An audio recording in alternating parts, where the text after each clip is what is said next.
మైన స్నేహితుడు ఎవడైనా ఉంటే విడువక ప్రేమిస్తాడు. వాడు విడువక ప్రేమించే లక్షణం ఎవరిది అంటే దేవునిది. ఆయన మాట్లాడాడు ఇర్మియా గ్రంథం 31వ అధ్యాయం 3వ వచనములో, నిన్ను విడువక శాశ్వతమైన ప్రేమతో ప్రేమించుచున్నాను అన్నాడు.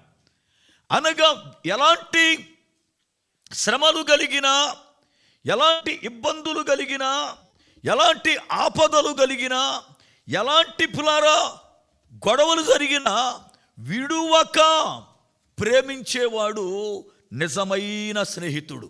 అంతేకాదు వాడు ఎలాగుంటాడు అంటే దుర్దశలో అతడు తమ్ముడిలాగా లేక అన్నలాగా అతడు ఉంటాడట. సహోదరుడు అనగా తమ్ముడు అనవచ్చు, అన్న అనవచ్చు. అతడు ఎలా ఉంటాడు అంటే ఒక సొంత అన్నలాగా లేక సొంత తమ్ముడిలాగా తోడయ్యుండి, నీకు కీడొచ్చింది కదా, దుర్దశ వచ్చింది కదా అని విడిచిపెట్టకుండా ఆ టైములో నేనున్నా, నువ్వేం భయపడవద్దు అని సోదరుడిలాగా నిలబడేవాడు నిజమైనటువంటి స్నేహితుడు.